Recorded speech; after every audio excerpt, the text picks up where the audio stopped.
ओम गणेश हर हर महादेव।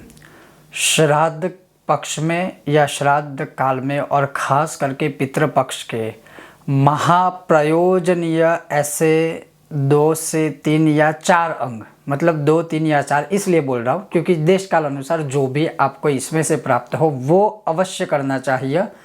यह पितरों को तो गति देगा ही देगा, पितरों को बहुत प्रसन्न करेगा। अब ऐसे कौन से यह अंग है, और साथ में आज मैं बताऊंगा कुतप वेला का समय, जिस पर मैंने पहले वीडियो बनाया है, लेकिन जो लोग नए हैं हमारी चैनल पे शायद उनको पता ना हो। तो जो कुतप वेला है वो क्या है, उस समय पर किया गया श्राद्ध होता है, उसका फल क्या है, आज इस विषय और वीडियो में आपको मैं श्रवण करवाऊंगा। अगर आपको यह विषय वीडियो पसंद आए, लाइक करें, शेयर करें, चैनल पर नए हो तो सब्सक्राइब करके घंटी का चिन्ह दबाइएगा। तो चलिए शुरू करते हैं। सबसे पहले प्रयोजनीय श्राद्ध के ऐसे अंग, सबसे पहला दौहित्र अर्थात कन्या का पुत्र। जो भी घर में बड़े हैं या जो भी घर में पितर है जिनका वास हुआ है, स्वर्गवास आदि, उनकी कन्या और उनका पुत्र, जैसे हमारे शास्त्र में कहते हैं ना, भांजे भांजियों का घर में बहुत ही बड़ा महत्व माना गया है। ऐसा भी कहा है कई जगह पर कि 100 ब्राह्मण के बराबर एक भांजा या एक भांजी। तो मतलब सबसे पहला यह अंग है, और यह अंग का मतलब है कि अगर आप इस पितृ पक्ष में अपनी बहन के बच्चे को या बच्ची को, बेटे को या बेटी को, अर्थात अगर कहे दौहित्र को, घर में खाना खिलाते हो, उनको अपनी स्थिति के अनुसार वस्त्र हो, पात्र हो, श्रृंगार हो, या अपनी स्थिति के अनुसार, ये ध्यान रखिए, अपनी स्थिति के अनुसार कुछ भी अगर आप भेंट समर्पित करते हो तो पितर बहुत ही प्रसन्न होते हैं, पितर बहुत ही खुश होते हैं। लेकिन खास करके अगर हम बात करें तो भोजन का अवश्य ही आग्रह करके उनको अपने घर में बिठा के भोजन करवाना चाहिए। यह हुआ पहला अंग। दूसरा है वैसे कुतप काल, लेकिन वो मैं अंत में लूँगा। उसके बाद जो एक अंग है वो है तिल, अर्थात सफ़ेद तिल या काले तिल।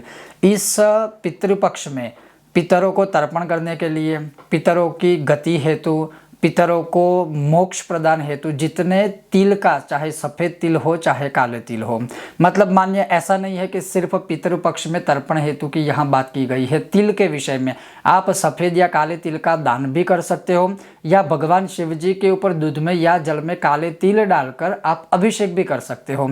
इससे इस पक्ष में पितर प्रसन्न होते हैं, नारायण की भी कृपा प्राप्त होती है। यह एक अंग और हुआ। इसके पश्चात एक तीसरा अंग है भगवत स्मरण।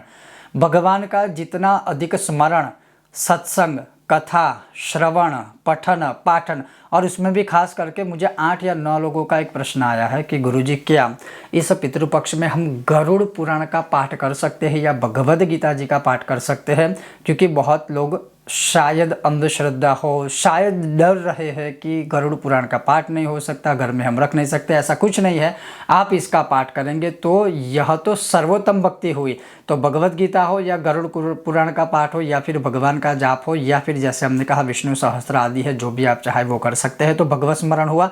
और अब जो कुतप वेला है, जो सबसे बड़ा महत्वपूर्ण मुहूर्त कहलाता है, और अधिकतर देखा जाए तो यह जो है वह दिन में 11:36 से आरंभ होता है और 12:24 तक का जो समय होता है, जिसे कुतप वेला कहते हैं। और इस कुतप वेला में किया गया पितरों का कोई भी कर्म हो, चाहे उसमें आप ब्रह्म भोजन अर्थात ब्राह्मण भोजन करवाइए, चाहे उसमें आप दान करवाइए, चाहे उसमें आप श्राद्ध करवाइए, चाहे उसमें आप कोई भी पितरों को उद्देशित रख कर पितरों की गति के लिए कोई भी कर्म जब आप इस कुतप वेला में करवाते हैं, तब अवश्य वह अक्षय फल देने वाला होता है। और यह शास्त्रों का कथन है, इसमें 1% भी कोई शंका नहीं है। यह कुतप वेला जो है, क्योंकि उसका नाम ही है कुतप माने पवित्र, कुत्सित माने पवित्र, तो वह जो पवित्र वेला, पवित्र समय, पवित्र काल होता है, उससे कुतप काल कहते हैं। और ख़ास करके पितरों के लिए बहुत ही अद्भुत और श्रेष्ठ है। और अधिकतर शायद जिनको पता होगा उन्हें पता होगा कि जब भी मैं खुद भी कोई उत्तर क्रिया करवाता हूँ या करता हूँ, जैसे पितरों का तर्पण हो गया, पितरों का श्राद्ध हो गया, और देश काल प्रमाणिक मतलब मानिए दशा श्राद्ध हुआ, एकादशा आदि जो भी हुआ, तो मेरा सर्वस्व प्रयत्न यह रहता है कि मैं बहुत, अगर जो विधान है विधि पितरों की, जैसे दशाश्राद्ध है वो सिर्फ 1.5-2 घंटे का है, तो मैं ऐसा समय चयन करता हूँ कि जिस समय पर यह कुतप वेला भी उसमें शामिल हो जाए। तो कहने का तात्पर्य ये है कि शायद किसी को पता ना हो, लेकिन जब हमें पता है तो हम क्यों ना ऐसा प्रयत्न करें कि पितरों को, किसी के पितरों को गति प्राप्त हो जाए।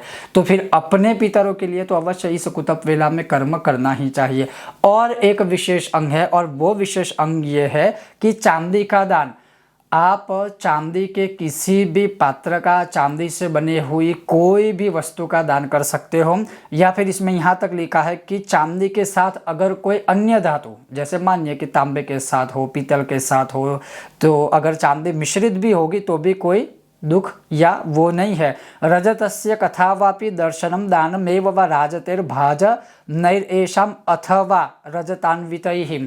तो मतलब अगर कोई ऐसे सक्षम ना हो कि सिर्फ चांदी की कोई वस्तु दान कर पाए, तो आप मिश्रित धातु का भी दान कर सकते हो किसी ब्रह्म देवता को। यह जो अंग है वह बहुत ही पवित्र माने गए हैं, और यह शास्त्रोक्त कथन है, इसमें कोई भी किसी भी प्रकार का संदेह नहीं है। यह श्राद्ध के बहुत ही पवित्र अंग है, और श्राद्ध की बहुत ही पवित्र प्रयोजनीय वस्तुएं भी हम बोल सकते हैं, विषय भी बोल सकते हैं। ये था आज का विषय और वीडियो। अगर आपको यह विषय वीडियो पसंद आया हो तो लाइक करें, शेयर करें, चैनल पर नए हो तो सब्सक्राइब करके घंटी का चिन्ह दबाइएगा। बहुत जल्द मिलते हैं नए विषय और वीडियो के साथ, तब तक आप देखते रहिए कर्मकांड बाय आनंद पाठक मेरे साथ। ओम गणेश।